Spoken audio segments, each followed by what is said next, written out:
এবার জান্নাতি জান্নাতে, জাহান্নামী জাহান্নামে। আল্লাহ সে কথাই বলেন, কুল্লু নাফসিন বিমা কাসাবাত রাহিনা ইল্লা আসহাবাল ইয়ামিন।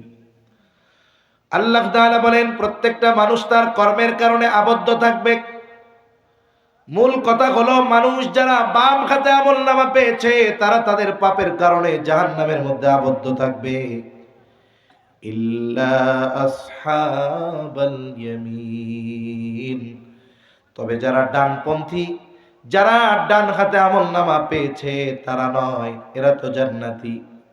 এবার জান্নাতি জান্নাতে গিয়ে পরস্পর তারা আলোচনা করবে, কোথায় রে আব্দুর রহিম রে তো জান্নাতে দেখি না, একসাথেই তো আমরা বাজারে ব্যবসা করতাম, একই মাঠেই তো খেলাধুলা করতাম, একই কলেজে লেখাপড়া করতাম, কোথায় আব্দুর রহিম? জান্নাতীরা পরস্পর আলোচনা করতে থাকবে, ফি জান্নাতি ইয়াতাসাআলুনা আনিল মুজরিমিন। মুজরিমদের ব্যাপারে তারা আলোচনা করবে। তাফসীরে ইবনে কাসীরের মধ্যে এসেছে আল্লাহ তাআলা জান্নাতি আর জাহান্নামীদের মধ্যে দেখা এবং কথা বলার ব্যবস্থা করে দিবে।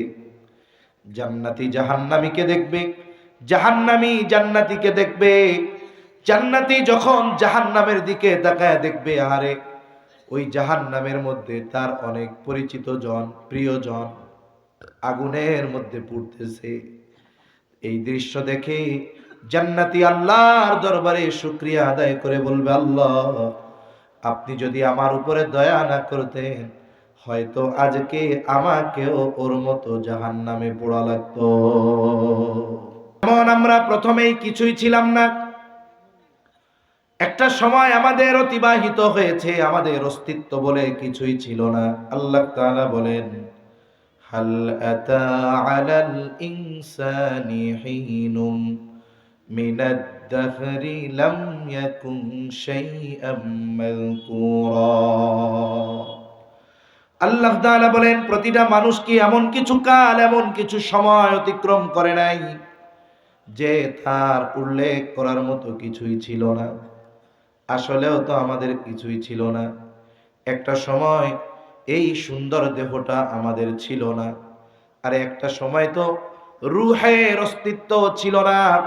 হাদিসের মধ্যে এসেছে আল্লাহ তাআলা আদম আলাইহিস সালাতু ওয়াস সালামকে মাটি থেকে বানিয়েছেন, আর আদম আলাইহিস সালামের পৃষ্ঠদেশ তথা পিঠ থেকে কিয়ামত পর্যন্ত যত মানুষ আসবে, যত মানুষ এসেছে, যত মানুষ আছে, আল্লাহ তাআলা সকলের রূহ একত্রিতভাবে একত্রে আদম আলাইহিস সালামের পৃষ্ঠদেশ তথা পিঠ থেকে যিনি বের করেছেন তিনি কে?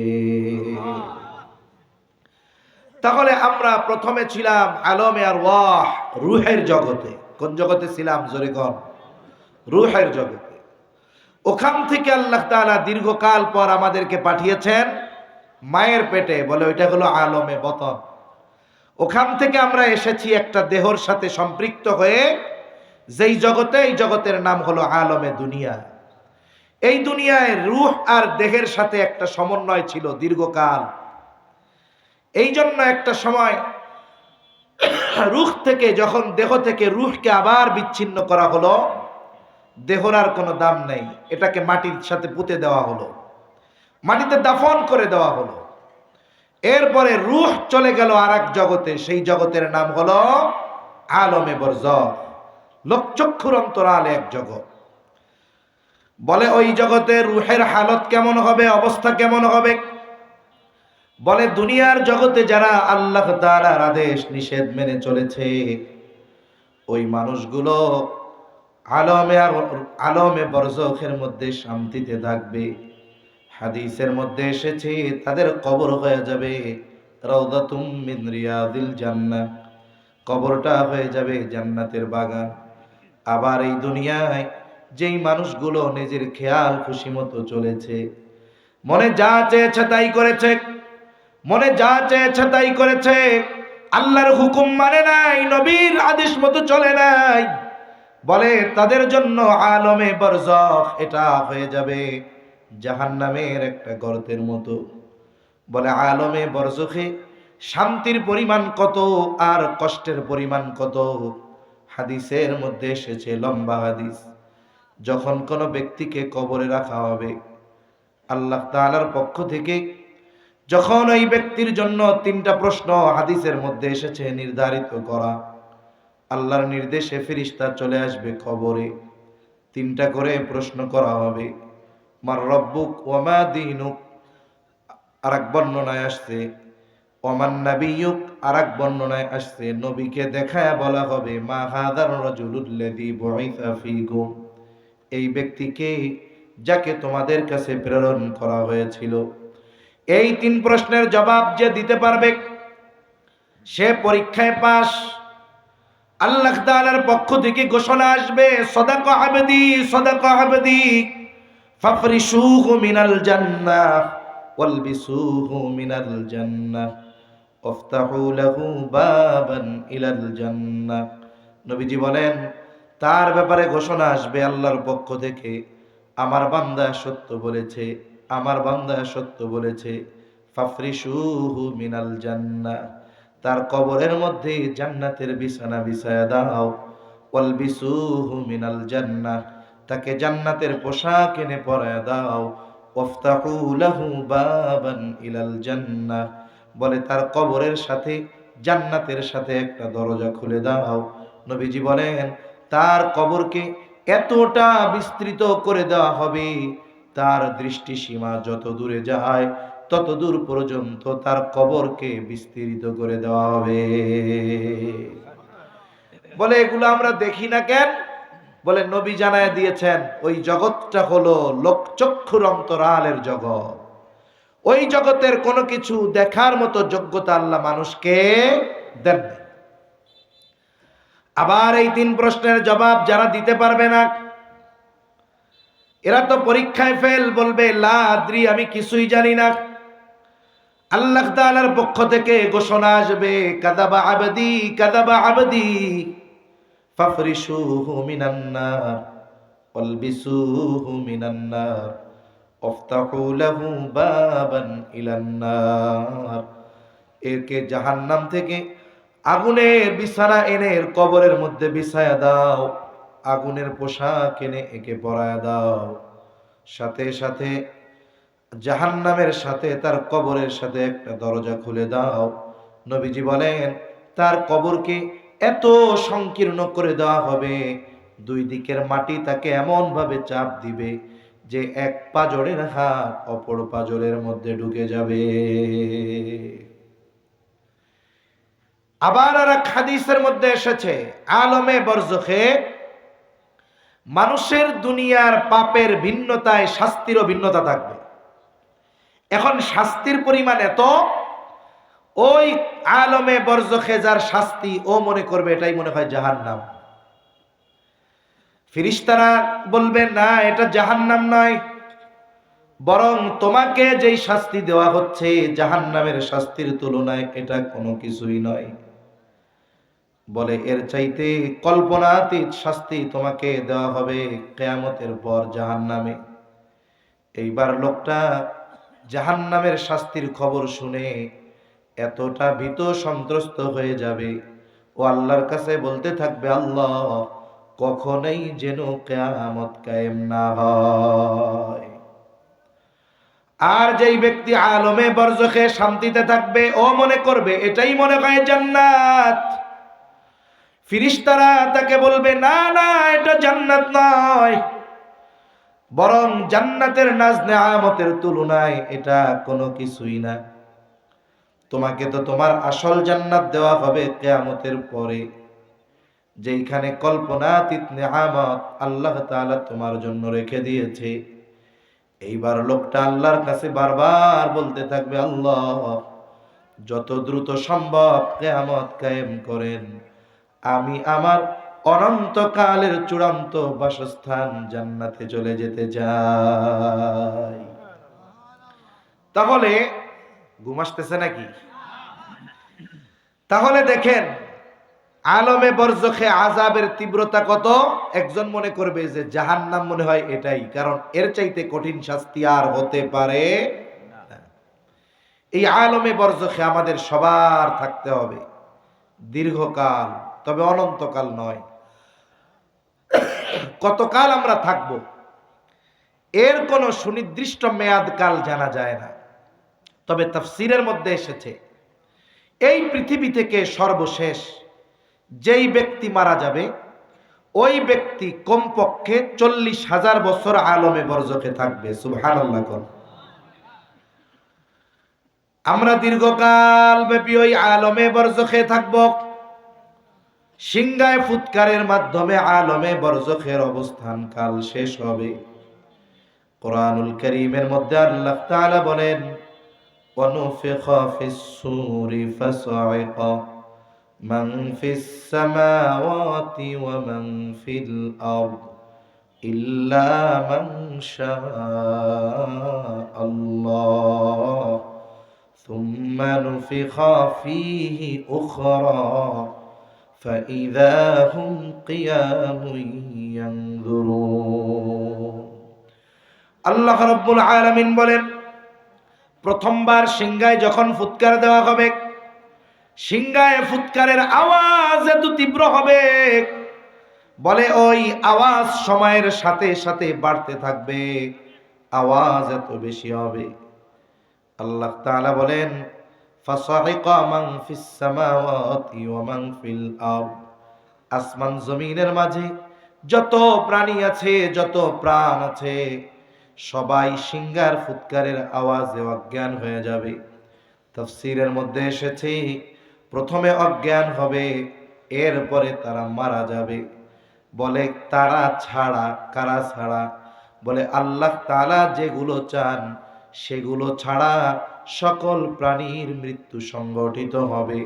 সর্বশেষ মানুষটাও ইন্তেকাল করবে, এই দুনিয়ার জগৎ থেকে আলমে বরজখের বাসিন্দা হয়ে যাবে। কত বছর থাকবে? বলে কমপক্ষে 40,000 বছর। এরপরে আল্লাহ তাআলা বলেন, সুম্মা নুফিখা ফীহি উখরা ফাইযা হুম কিয়ামুন ইয়ানজুরুন। আল্লাহ তাআলা এরপরে ইসরাফিল আলাইহিস সালামকে পুনরায় সিংহায় ফুৎকারের নির্দেশ দিবেন। দ্বিতীয়বার যখন সিংহায় ফুৎকার দেওয়া হবে, যে যেখানে মরছে, যাকে যেখানে কবর দেওয়া হয়েছে, সমুদ্রের মধ্যে হোক, গহীন অরণ্যে হোক, আপনাদের কবরস্থানে হোক, যেখানেই হোক না কেন, প্রত্যেকের অবস্থান স্থল থেকে উঠে দাঁড়িয়ে যাবে। বলেন আল্লাহু আকবার। কষ্ট হচ্ছে নাকি? আমি এইভাবে কথা বলি, এই জন্য বারবার সাইফুল ভাইকে দাওয়াত নেওয়ার সময় বলছি 10টায় বয়ান দিবেন। আমি রাত 11টার বক্তা না, 11:30টার ওয়াইজ না।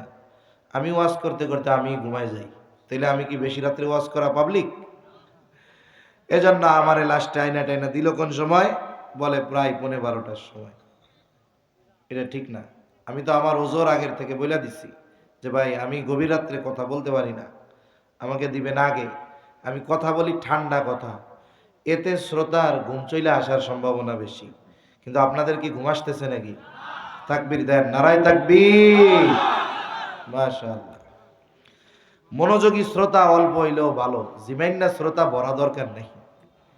আপনাদের পাশে একটা অনেক প্রসিদ্ধ মাদ্রাসা আছে এই ফরিদপুর থানার মধ্যে, আদল মাদ্রাসা। 3-4 বছর আগে আসছি, ওই মাহফিলে আইসা তাওবা করছি, আর আসবো না এদিক। ওর পরে এই যে আসলাম সাইফুল ভাইয়ের জোরাজুরিতে। কেন আসছি বা কেন ওয়াদা করছি আসবো না? হাই রে ভাই, বড় আয়োজন, রাত 3টার সময় দিছে বয়ান। মানুষজন যা আছে, কেউ কম্বল গায়ে দিয়ে ঘুমাইতেছে, কেউ জিমাইতেছে, কেউ উত্তার হইছে। আমি মনে মনে চিন্তা করলাম আমারও একখান চকি দিতেন, শুয়া শুয়া ওয়াজ করতাম। এজন্য মাহফিলগুলা 12টার মধ্যে শেষ হওয়া দরকার।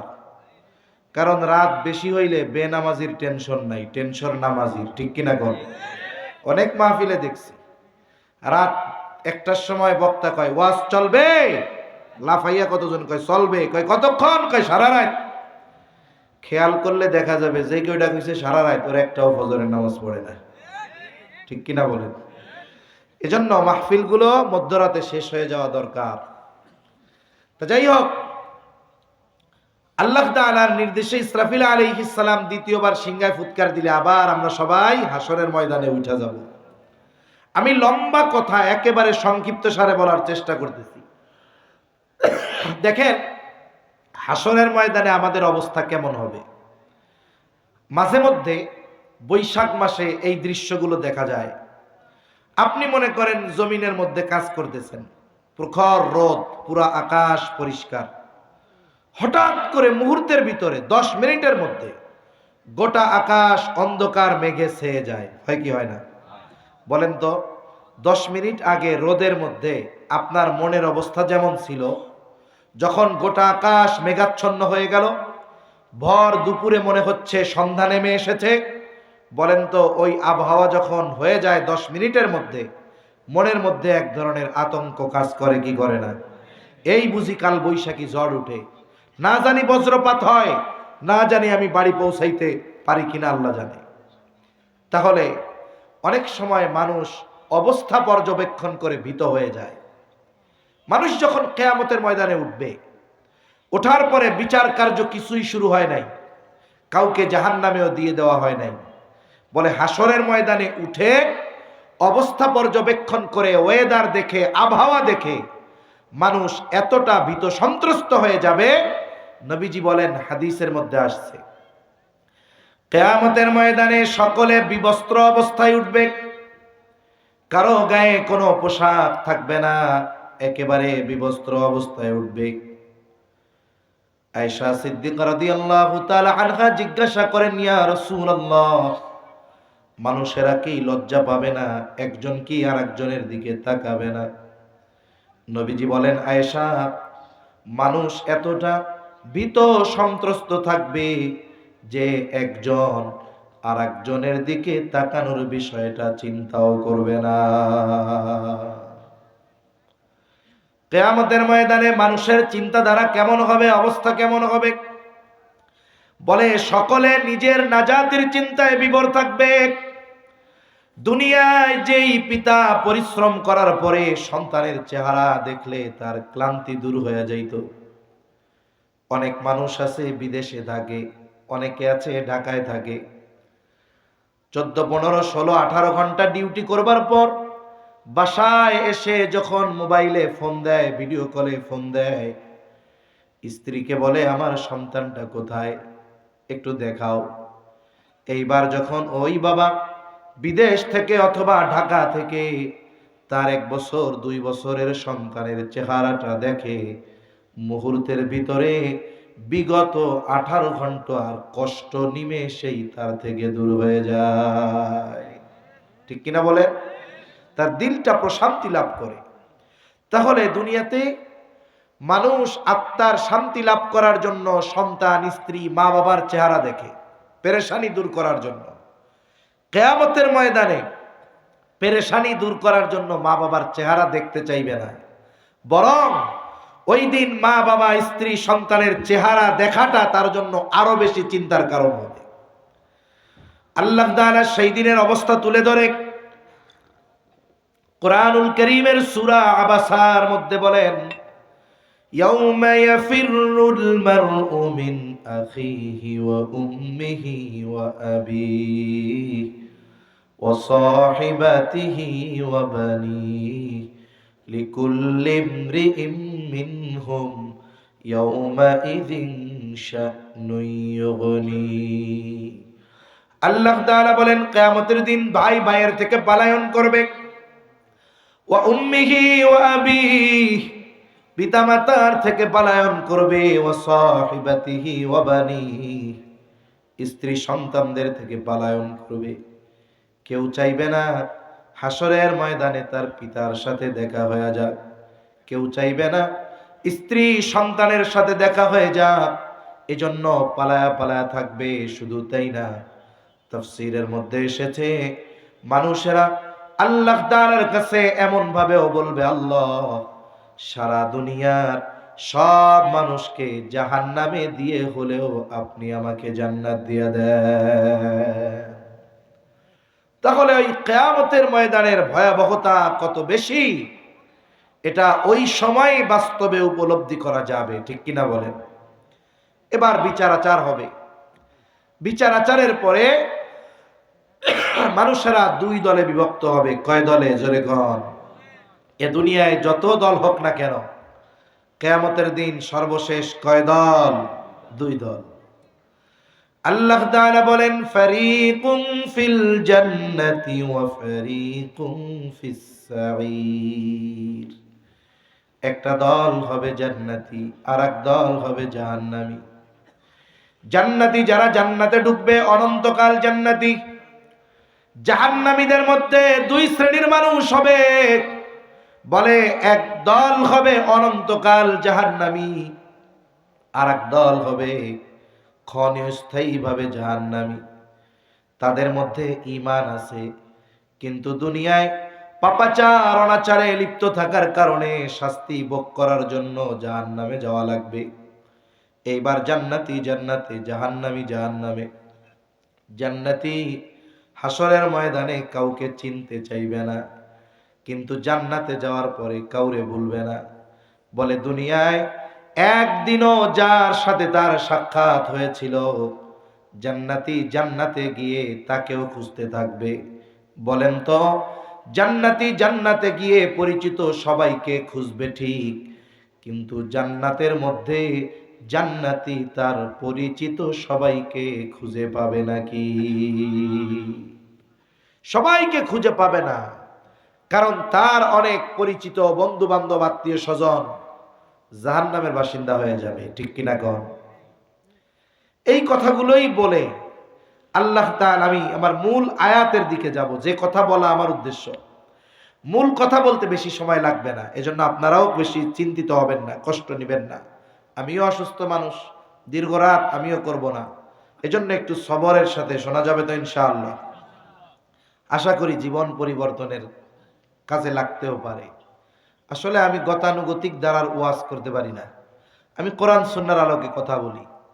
আর তারাই আমার কথা শোনার জন্য বসে থাকবে যারা কোরআন হাদিসকে ভালোবাসে, যারা গল্প, রঙ্গ তামাশা, সঙ্গীত, চুটকি গল্প এগুলো যাদের ভালো লাগে, তাদের এগুলো ভালো লাগবে না। ঠিক কিনা বলেন? কারণ কি? বলে এক লোক সারা বছর ভেজাল ঘি বিক্রি করে। আমিও কিন্তু গল্প পারি না তা না, দু একটা কই। এখন শবে বরাতের দিন নিয়ত করছে যে আল্লাহ এই রাত্রে সবাইরে মাফ করে দেয়, আমিও আজকে থেকে তওবা করলাম, খাঁটি ঘি বেচা শুরু করবো। কারণ বাংলাদেশে যেখানেই যান, ঘি কোন জায়গার? কয় পাবনার। বানাইছে গিয়া দেখা যাবে কোন চিপার মধ্যে, ঢাকা শহরে। ঘি কোন জায়গার? লেখে পাবনার খাঁটি গাওয়া ঘি। এই জন্য ঘির গল্প আপনাদের কইতেছি আর কি। এখন এই নিয়ত কইরা খাঁটি ঘি ওই দিন আনছে, তা ওই লোকের এক পার্মানেন্ট কাস্টমার আছে, ঘি কেনে তার থেকে। শবে বরাতের রাত্রেও ঘি কিনছে। এখন এই ঘি বাসায় গিয়ে খাইয়া সবার ডায়রিয়া ছুটে গেছে। পরের দিন এসে ঘিওয়ালারে ধরছে, ভাই কি কামটা করলা ভাই? সারা বছর খাঁটি ঘি খাওয়াইয়া শবে বরাতের রাত্রে ভেজাল ঘি দিলা। আর ও মনে মনে কয়, আল্লাহ, সারা বছর ভেজাল ঘি খাওয়াইলাম, শবে বরাতের রাত্রে ভালো ঘি দিলাম, এ পাবলিক গো পেট ভেজাল ঘি খাইতে খাইতে এমন হইছে, এখন আর খাঁটি ঘি গো পেটে হজম হয় না। ঠিক কিনা বলেন? এজন্য কি দেখা যায়, কোরআন সুন্নাহর কথা আমাদের ভাল লাগে না। ভাল লাগবে কি? এসে গরম ঝাড়ি ঝুড়ি মারমু, কিছু দুই চারটা সঙ্গীত কমু, দুই চারটা রসকস বানাইয়া মিথ্যা গল্প বলবো, এগুলা শুনতে মানুষের খুব মজা লাগে। এজন্য আমাদেরও পরিবর্তন হওয়া দরকার। ঠিক কিনা গণ? এবার জান্নাতি জান্নাতে, জাহান্নামী জাহান্নামে। আল্লাহ সে কথাই বলেন, কুল্লু নাফসিন বিমা কাসাবাত রাহিনা ইল্লা আসহাবাল ইয়ামিন। আল্লাহ তাআলা বলেন, প্রত্যেকটা মানুষ তার কর্মের কারণে আবদ্ধ থাকবে। মূল কথা হলো, মানুষ যারা বাম হাতে আমলনামা পেয়েছে তারা তাদের পাপের কারণে জাহান্নামের মধ্যে আবদ্ধ থাকবে। ইল্লা আসহাবাল ইয়ামিন, তবে যারা ডানপন্থী, যারা ডান হাতে আমলনামা পেয়েছে তারা নয়, এরা তো জান্নাতি। এবার জান্নাতি জান্নাতে গিয়ে পরস্পর তারা আলোচনা করবে, কোথায় রে? আব্দুর রহিম রে তো জান্নাতে দেখি না, একসাথেই তো আমরা বাজারে ব্যবসা করতাম, একই মাঠেই তো খেলাধুলা করতাম, একই কলেজে লেখাপড়া করতাম। কোথায় আব্দুর রহিম? জান্নাতীরা পরস্পর আলোচনা করতে থাকবে, ফি জান্নাতি ইয়াতাসাআলুনা আনিল মুজরিমিন। মুজরিমদের ব্যাপারে তারা আলোচনা করবে। তাফসীরে ইবনে কাসীরের মধ্যে এসেছে আল্লাহ তাআলা জান্নাতি আর জাহান্নামীদের মধ্যে দেখা এবং কথা বলার ব্যবস্থা করে দিবে। জান্নাতি জাহান্নামীকে দেখবে, জাহান্নামী জান্নাতীকে দেখবে। জান্নাতি যখন জাহান্নামের দিকে তাকায় দেখবে, আরে ওই জাহান্নামের মধ্যে তার অনেক পরিচিত জন, প্রিয়জন আগুনের মধ্যে পুড়তেছে। এই দৃশ্য দেখে জান্নাতি আল্লাহর দরবারে শুকরিয়া আদায় করে বলবে, আল্লাহ আপনি যদি আমার উপরে দয়া না করতেন, হয়তো আজকে আমাকেও ওর মতো জাহান্নামে পোড়া লাগতো। এবার জাহান্নামী জান্নাতীদেরকে দেখতে পাবে। জান্নাতের দিকে তাকায়া জাহান্নামী দেখবে তার অনেক প্রিয়জন, বন্ধু বান্ধব, আত্মীয় স্বজন জান্নাতের নাজ নেয়ামত ভোগ করতেছে।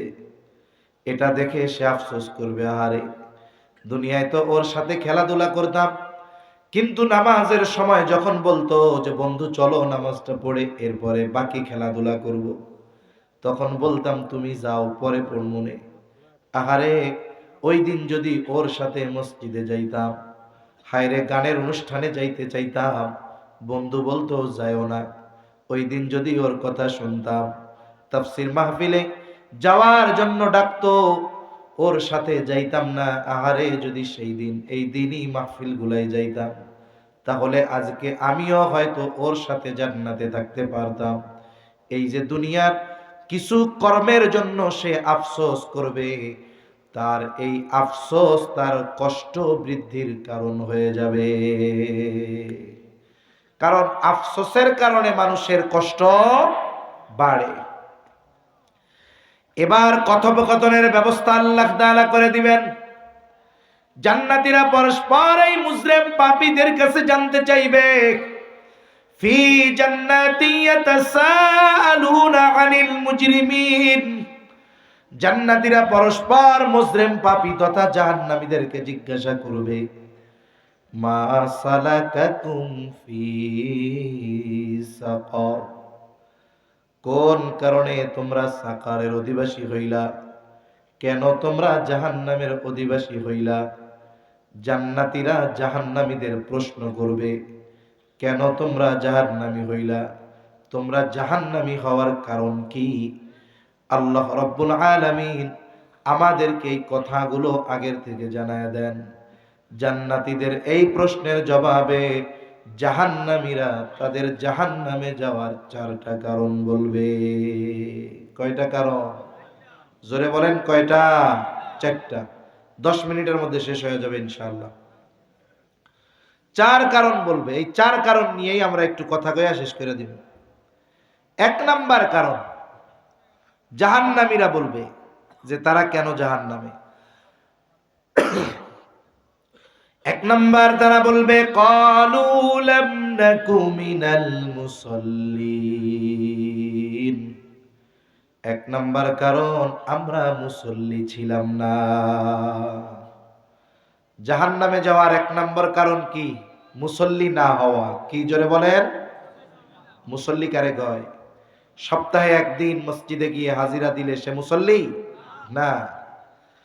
বলে শত ব্যস্ততায়ও 5 ওয়াক্ত নামাজ ছেড়ে দেয় না, এইগুলা হলো মুসল্লি। প্রকৃত মুসল্লির জন্য আরো পুরস্কার রয়েছে, কারণ প্রকৃত মুসল্লির অন্তরে সব সময় নামাজের চিন্তা আছে না নাই? জোরে বলেন আছে না নাই? সে যেখানেই যাক তার চিন্তা নামাজের সময় যখন হবে, কাজ করা যাবে না, আমাকে দৌড়িয়ে মসজিদে চলে যেতে হবে। এই রকম যার অন্তরের অবস্থা, তার ব্যাপারে নবীজির সুসংবাদ। এক হাদিসের মধ্যে নবীজি বলেন, কিয়ামতের দিন কোথাও কোনো ছায়া থাকবে না আরশের ছায়া ছাড়া। নবীজি বলেন, ওই আরশের ছায়ায় 7 শ্রেণীর মানুষ স্থান পাবে। কয় শ্রেণীর মানুষ? জোরে বলেন, কয় শ্রেণীর? এর মধ্যে এক শ্রেণীর মানুষ নবীজি বলেন রাজুলুন কলবুহু মুআল্লাকুম ফিল মাসাজিদ। বলে এক শ্রেণীর মানুষ হলো ওই ব্যক্তি যার অন্তর মসজিদের সাথে সম্পৃক্ত ছিল। সে 24 ঘন্টা মসজিদের মধ্যে থাকতো, বিষয়টা এমন নয়, বরং সে যেখানেই থাকুক না কেন সব সময় তার অন্তরে নামাজের চিন্তা থাকতো। বলে এই ব্যক্তি আরশের ছায়ায় স্থান পাবে। এখন আমাদের সকলের মুসল্লি হওয়া দরকার আছে না নাই? জোরে বলেন, আছে না নাই? কিন্তু আমরা মুসল্লি হইতে পারি না দুনিয়ার কারণে। কিসের কারণে? জোরে কোন? দুনিয়ার কারণে। মানুষ তার কর্মব্যস্ততার কারণে নামাজ পড়ার সুযোগ পায় না। ব্যবসায়ী ব্যবসার ব্যস্ততায়, চাকরিজীবী চাকরির ব্যস্ততায়, কৃষিজীবী কৃষি কর্মের ব্যস্ততায়, ভ্যান চালানোওয়ালা ভ্যান চালানোর ব্যস্ততায়, টমটম চালানোওয়ালা টমটম চালানোর ব্যস্ততায় নামাজ পড়ার টাইম পায় না। কতজনে নামাজ পড়তে বললে বলে ভাই এত ঋণ হইয়া রইছি, শোধ করতেই পারতেছি না, আমি নামাজ পড়বো কোন সময়? কয় কি কয় না? অথচ বলেন তো নামাজ পড়লে শুধু কি দুনিয়ার আখেরাতের লাভ? দুনিয়ার লাভ নাই? জোরে বলেন, দুনিয়ার লাভ আছে? মনে রাখবেন, মানুষ মূলত অধিকাংশ মানুষ নামাজ না পড়ার কারণ হলো রিজিক অন্বেষণ করার কারণ। জীবন উপকরণ অর্জনের কারণে নামাজ পড়তে পারে না। যে যে কাজই করুক রিজিকের জন্যই তো করে, নাকি? কথা কি বুঝেন? তাকবীর জানাবার, নারায়ে তাকবীর। এই যে চাকরিজীবী চাকরি করে কেন? রিজিকের জন্য। রিজিক মানে কি? বলে জীবন উপকরণ। ভ্যানওয়ালা ভ্যান চলায় কেন? রিজিকের জন্য। কৃষিজীবী কৃষি কাজ করে কেন? রিজিকের জন্য। একটু বুঝে থাকলে প্রশ্নটা জবান খুলে জবাব দিবেন। বলেন তো যেই মানুষগুলো রিজিক উপার্জন করতে গিয়ে নামাজ পড়ার টাইম পায় না, যেই রিজিক উপার্জন করতে গিয়ে নামাজ পড়ার টাইম পায় না, সেই রিজিকের মালিক কে? আরো জোরে বলেন, কে? রিজিকের মালিক আল্লাহ। এখন বলেন তো আমরা যদি ওই রিজিকের মালিক রাজ্জাক, তিনি রিজিক পাওয়ার যেই পদ্ধতি বলে দিয়েছেন, ওই পদ্ধতি বাদ দিয়ে নিজস্ব পদ্ধতিতে রিজিক তালাশ করার চেষ্টা করি, প্রকৃতপক্ষে বরকতময় রিজিক পাওয়া যাবে? জোরে বলেন, যাবে? যাবে না। আমি উদাহরণ দিলে বুঝতে আপনারা পারবেন আশা করি। এখন যদি কেউ আসমানওয়ালার থেকে বরকতময় রিজিক চায়, মনে রাখতে হবে বরকতের সম্পৃক্ততা পরিমাণের সাথে নয়। আল্লাহ তাআলা চাইলে অল্পের মধ্যে বরকত দিতে পারেন কি পারেন না? আবার অনেক আছে বরকত শূন্য করে দিতে পারেন কি পারেন না? এখন আমরা যদি বরকতময় রিজিক চাই, কি করণীয়? আল্লাহ তাআলা বলেন ওয়া'মুর আহলাকা বিস-সালাতি ওয়াসতাবির আলাইহা লা নাসআলুকা রিজকা। আল্লাহ তাআলা বলেন বান্দা তুমি যদি আমি আল্লাহর পক্ষ থেকে বরকতময় রিজিক চাও, তুমি তোমার অধীনস্থ যারা তাদেরকে নামাজের আদেশ দাও, সাথে সাথে ওয়াসতাবির আলাইহা, তুমিও তার উপরে অটল থাকো। তার মানে নিজে মুসল্লি হয়ে যাও, ঘরের মানুষদেরকেও মুসল্লি বানায় দাও। আল্লাহ তাআলা বলেন বান্দা লা নাসআলুকা রিজকা, আমি আল্লাহ তোমার কাছে রিজিক চাই না, কিন্তু তুমি যদি নামাজি হয়ে যাও, তোমার ঘরের মানুষরা যদি নামাজি হয়ে যায়, আল্লাহ তাআলা বলেন নাহনু নারযুকুকা, তোমরা নামাজি হয়ে যাওয়ার কারণে আমি আল্লাহ তোমাদের রিজিক দিয়া দিব। আল্লাহর কথা কি মিথ্যা? তাহলে কেন আমরা নামাজ পড়ি না? নামাজ পড়লে দুনিয়ার লাভ আছে না নাই? রিজিক দেওয়ার প্রতিশ্রুতি যিনি দিয়েছেন তিনি কে? আল্লাহ দিয়েছেন। এখন দেখেন, এই রিজিক দেওয়ার প্রতিশ্রুতি আল্লাহ দিয়েছেন মানে বরকতময় রিজিক দিবেন। অল্প হলেও ওটা তার জন্য যথেষ্ট হয়ে যাবে। আচ্ছা, আমাদের দেশে অনেক মানুষ আছে লক্ষ টাকা বেতন পাওয়ার পরেও বলে মাস শেষে চলে না। বলে হুজুর কি করব, আমরা স্বামী স্ত্রী দুইজন, সন্তানরা সব সেটেল ইউরোপ আমেরিকাতে, মাসে 1 লক্ষ টাকা বাড়ি ভাড়া পাই, এরপরেও আমাদের চলে না। অপর দিক দিয়ে আপনাদের মসজিদের ইমামের বেতন কত কত হবে? আমার মনে হয় না 10, 15, 20 হাজারের বেশি হবে, কম হওয়ার সম্ভাবনা বেশি, ঠিক কিনা কন? 8-10 হাজার টাকা বেতন। কিন্তু হুজুর তার পরিবারে স্বামী স্ত্রী 2 জন, বাচ্চা আছে 4টা, সাথে সাথে মা বাবাও আছে। সংখ্যা কয়জনের? বলে 8 জনের ফ্যামিলি।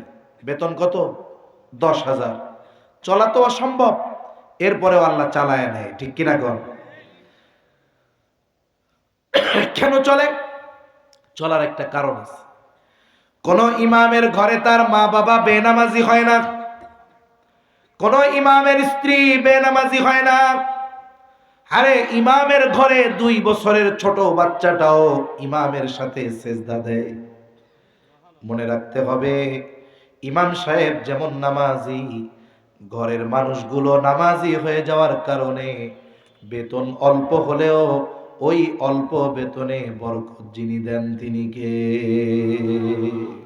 তাহলে আজকে থেকে যারা রিজিকের চিন্তা করে কর্মের দোহাই দিয়ে নামাজ পরিত্যাগ করে, এদের চাইতে বোকা আর কেউ নেই। এজন্য আমরা যদি মুসল্লি হই, সবচাইতে বড় কথা জাহান্নাম থেকে বাঁচা যাবে। আর দুনিয়ার লাভ কি? আল্লাহ ওয়াদা দিয়েছেন, আমি আল্লাহ তোমরা নামাজি যদি হয়ে যাও, আমি আল্লাহ তোমাদের রিজিক দান করব। সুবহানাল্লাহ। 2 নাম্বার কারণ, জাহান্নামীরা বলবে ওয়ালাম নাকুনু তুইমুল মিসকিন, আমরা মিসকিনদেরকে খানা খাওয়াইতাম না। খানা খাওয়ানো ফজিলতের কাজ। নবীজির কাছে এক ব্যক্তি এসেছে, এসে জিজ্ঞাসা করে আইয়ুল ইসলামি খাইর, ইসলামের মধ্যে সর্বোত্তম আমল কোনটা? নবীজি তো উম্মতের রুহানি ডাক্তার, একই প্রশ্নের জবাব ব্যক্তির ভিন্নতায় ভিন্ন জবাব দিতেন। এই ব্যক্তির এই প্রশ্নের জবাবে নবীজি বললেন তুতঈমুত তাআম ওয়া তাকরাউস সালাম আলা মান আরাফতা ওয়া মান লাম তারিফ।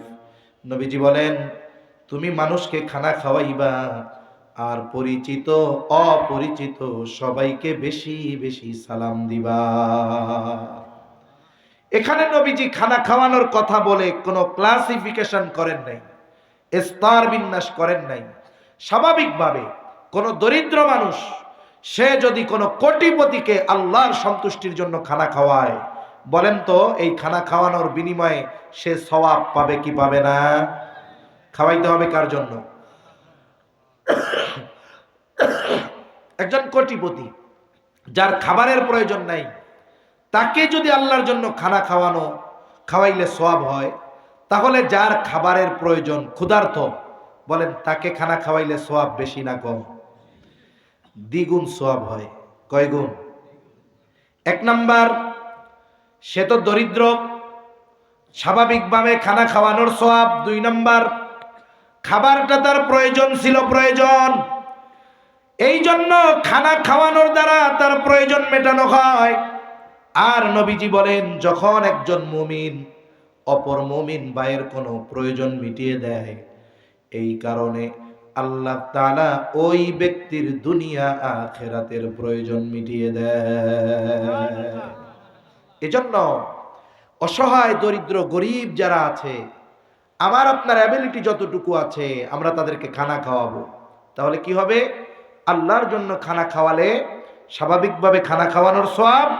2 নম্বর, খাবার তার প্রয়োজন ছিল, এই প্রয়োজন মেটানোর কারণে আল্লাহর নবী বলেন আমার আপনার প্রয়োজনও দুনিয়া আখিরাতে মিটিয়ে দিবেন কে? আরো জোরে বলেন কে? আল্লাহ মিটিয়ে দিবে। আবার দেখেন, এই অভুক্ত ক্ষুধার্ত যদি আপনার আমার প্রতিবেশী হয়, তাহলে 3 গুণ সওয়াব। খানা খাওয়াইলে কয় গুণ সওয়াব? জোরে কন না, কয় গুণ? 3 গুণ। 1 নাম্বার, প্রতিবেশী হিসাবে তার হক আদায় হবে। 2 নাম্বার, খানা খাওয়ানোর সওয়াব হবে। বলে 3 নাম্বার, তার প্রয়োজন মেটানোর সওয়াব হবে। আবার প্রতিবেশীর ব্যাপারে নবীজি তাকিদ দিয়ে বলেন, ওই ব্যক্তি মুমিন নয় যে নিজে পেট পুরে খায় আর তার প্রতিবেশী অভুক্ত থাকে। বলে ওই ব্যক্তি মুমিন হতে পারে না। এই জন্য আমার আপনার প্রতিবেশীর দিকে খেয়াল রাখা দরকার। আমি মজার মজার খানা খাই, কিন্তু আমার প্রতিবেশী কি খায় সেটাও খেয়াল করা দরকার। এই জন্য নবীজি বলতেন, তোমরা তোমাদের তরকারির মধ্যে ঝোল বাড়ায়া দাও, পানি বাড়ায়া দাও। কেন? বলে যাতে তুমি তোমার প্রতিবেশীর খোঁজ খবর নিতে পারো। তাহলে প্রতিবেশী যদি অভুক্ত হয়, দরিদ্র হয়, খানা খাওয়াইলে কয় গুণ সওয়াব? 3 গুণ।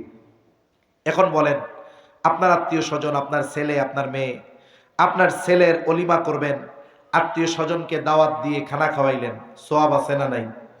জোরে কোন আছে না নাই? আছে।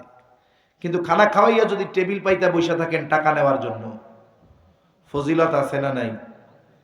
হ্যাঁ, আরে মিয়া আছে তো, টাকা আছে না।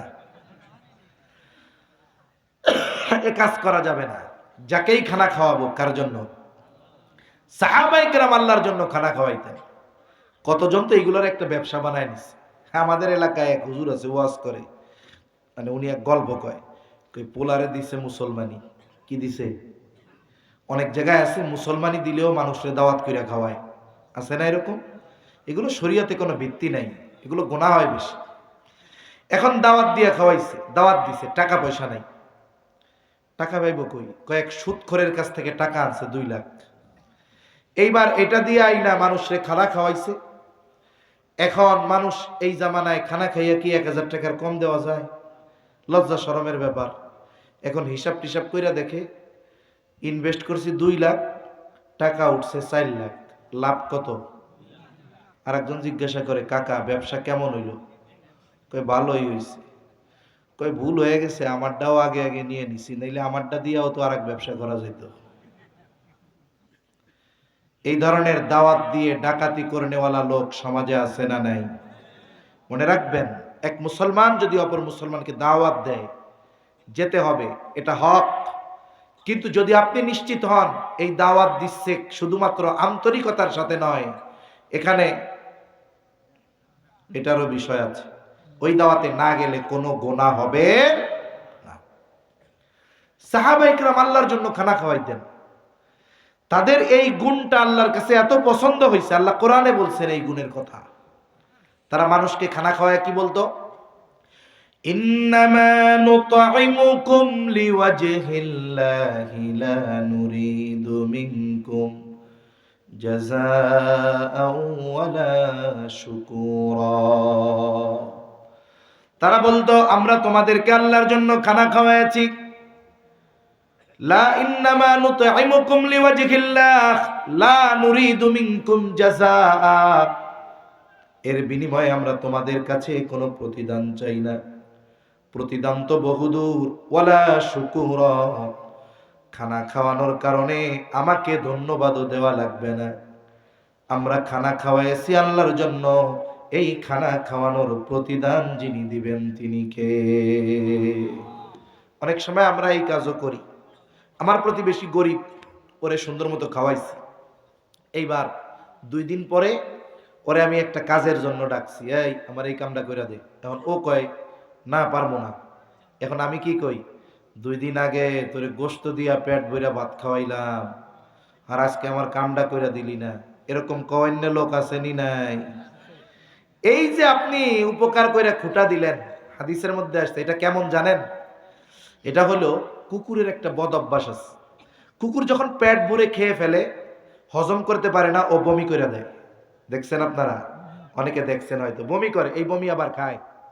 দেখছেন না? ওই বমি আবার ও খায়। বলে যারা মানুষকে উপকার করে খোটা দেয়, তাদের স্বভাবটা কুকুরের ওই স্বভাবের মতো। আল্লাহ আমাদের হেফাজত করুক। তাহলে যে কথা বলতেছিলাম, জাহান্নামীরা জাহান্নামে যাওয়ার দ্বিতীয় কারণ, বলে আমরা মিসকিনদের খানা খাওয়াইতাম না, আমরা মিসকিনদের খানা খাওয়াবো। জোরে বলেন ইনশাআল্লাহ। সময় পার হয়ে গেছে। এমিয়া, বল খেলা দেখছেন না? বল খেলা কয় মিনিটের হয় কোন তো? 90 মিনিটের পরে একটু টাইম বাড়ায় দেয় না, ওইটার কি টাইম কয়? এখন মনে করেন ওই ইনজুরি টাইম বা ফার্স্ট টাইম চলতেছে, যে কোনো টাইম স্টপ হয়ে যাবে, চিন্তা করেন না, দূর হবে না আর। 3 নাম্বার কারণ জাহান্নামীরা জাহান্নামে যাওয়ার, তারা বলবে ওয়া কুন্না নাখুযু মা'আল খাইদিন, বলবে আমরা অনর্থক অহেতুক কথাবার্তায় যারা লিপ্ত থাকতো তাদের সাথে আমরা ওই মজলিসে থাকতাম। আমাদের দেশে চায়ের দোকানে মজলিস আছে না নাই? প্রত্যেকটা চায়ের দোকানের মজলিস অনর্থক মজলিস। ওই মজলিসগুলো গীবতের মজলিস, ওই মজলিসগুলো মিথ্যার মজলিস। আবার আফসোসের ব্যাপার, যেই চায়ের দোকানে টিভি নাই তার ব্যবসা লালবাতি, ঠিক কিনা গো? আবার চায়ের দোকানে টিভির দিকে তাকিয়ে তাকিয়ে অর্ধ উলঙ্গ নাচ দেখে আর চা খায় আমার যুবক ভাইরা না, সব আমার বুড়া বাবারা, ঠিক কিনা গো? এই জন্য যুবকরা চার দোকানে লজ্জায় আর চা খাইতে যায় না। কারণ ওর বাপ বৈশা বৈশা ইন্ডিয়ান সিনেমার নাচ দেখতেছে, ওই যুবক ওইখানে গিয়ে চা খাইতে যাবে, ওর ইজ্জত শরম আছে না? ওর লজ্জা আছে, ওর বাপের না থাকুক তাতে কি? এই ধরনের মজলিসগুলা থেকে বাঁচতে হবে। আপনার সময় আছে, মসজিদে সময় দেন, কোরআন পড়া শিখেন। সারা জীবন কর্ম করেছেন, কোরআন পড়তে পারেন নাই, একটা খতমও দিতে পারেন নাই। দুইটা ছেলে বিদেশে আছে, ঢাকায় ইনকাম করে। এখন চাচার আর কোনো কাম নাই, সময় কাটায় চার দোকানে গিয়া টিভি দেখা। মনে রাখবেন, এই পৃথিবী থেকে যখন একটা মানুষ মারা যায়, মৃত্যুর পরে সবচাইতে বেশি আফসোস ওই ব্যক্তি যেই বিষয়টা নিয়ে করে, সেটার নাম হলো হায়াত। মানুষ মারা যাওয়ার পরে সে কথা বলে, কিন্তু তার কথা আমরা কেউ শুনি না। শুনেন কে? সে আল্লাহর কাছে কি বলে জানেন? আমার কথা না আল্লাহর কথা। মনে করেন এই হায়াতে ইবাদত করে নাই, নামাজ কালাম পড়ে নাই, ওইরকম সাত দোকানে বসে বসে কাটাইছে। টাকা পয়সাও আল্লাহ দিছিল, দান সাদকা করে নাই, ভালো কাজে ব্যয় করে নাই। যুবকরা মাহফিলের জন্য গেছে, কয় হবে না, যাত্রা অনুষ্ঠান দাও, যত লাগে আছি। এরকম কিছু লোক আছে না নাই? ওই লোকগুলাও তো একদিন মরবে, তাই না? ওরা মরার পরে কি বলবে? আল্লাহ বলতেছেন, فيقول رب لولا أخرتني إلى أجل قريب فأصدق وأكن من الصالحين।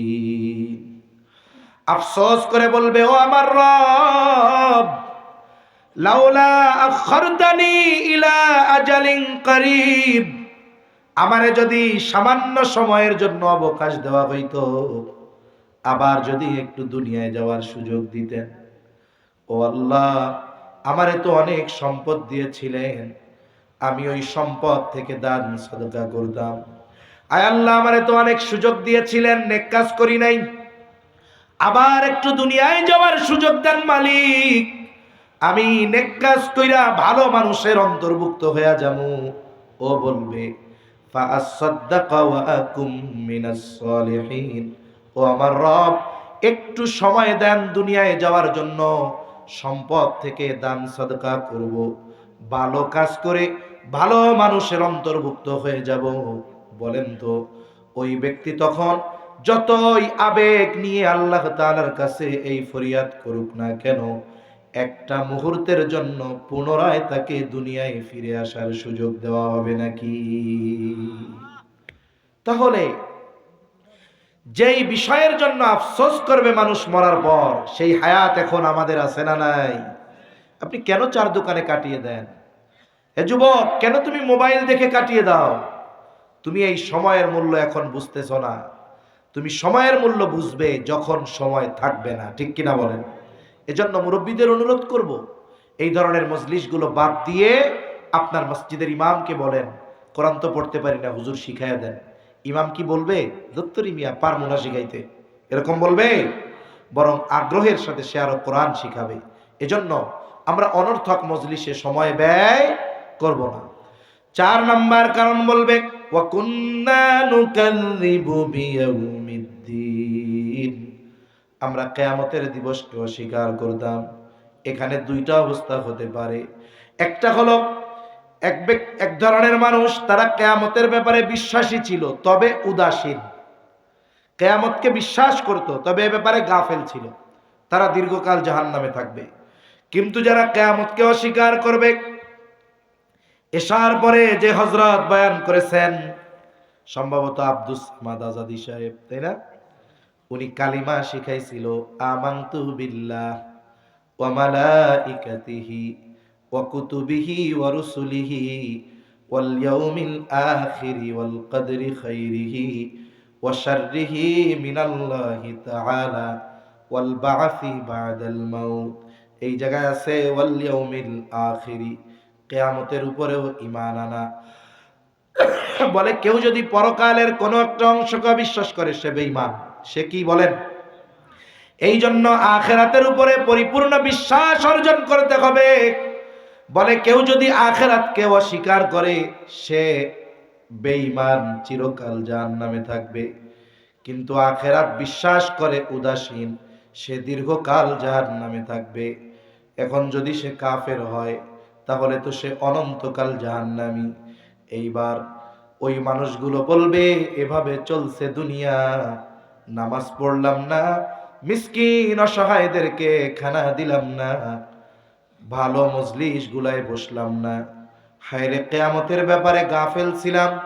এভাবে চলছে দুনিয়া হাত্তা আতানাল ইয়াকিন। দৃঢ় সত্যের আগমন ঘটলো, অর্থাৎ মৃত্যু চলে আসলো। তাওবা করতে পারলাম না, ভালো কাজ করতে পারলাম না, নেককার হতে পারলাম না, এখন ঠিকানা হয়ে গেল জাহান্নাম। আর আল্লাহ তাআলা বলেন, ফামা তানফাউহুম শাফাআতুশ শাফিঈন।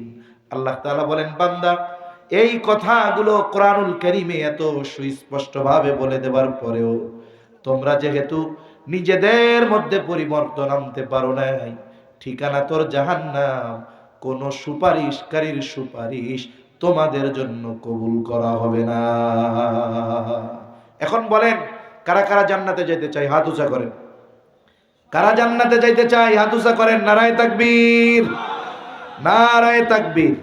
মাশাআল্লাহ, হাত নামান। কেউ আছেননি জাহান্নামে যাইতে চান? কিন্তু জাহান্নামে যাইতে চাই না ঠিক, জাহান্নামীদের কাম তো করি। এজন্য জাহান্নামীদের কাজ আমরা করব না, জাহান্নামীদের কাজ আমরা করব না। তাহলে জাহান্নাম থেকে যদি বাঁচতে হয়, জান্নাতে যদি যেতে হয়, তাহলে কি করণীয়? বলে আমাদেরকে মুসল্লি হতে হবে। কি হতে হবে? জোরে বলেন, জোরে বলেন, কি হতে হবে? মুসল্লি হতে হবে। মিসকিন অসহায়দেরকে খানা খাওয়াইতে হবে। এরপরে অনর্থক এই চার দোকানের মজলিস বাদ দিতে হবে। এরপরে আখিরাতের প্রতি দৃঢ় বিশ্বাস রাখতে হবে। তাহলে জাহান্নাম থেকে কোন জায়গার বাসিন্দা হওয়া যাবে? বলেন। আল্লাহ সকলকে জান্নাতের বাসিন্দা হিসাবে কবুল করুক। সকলে বলি আমিন।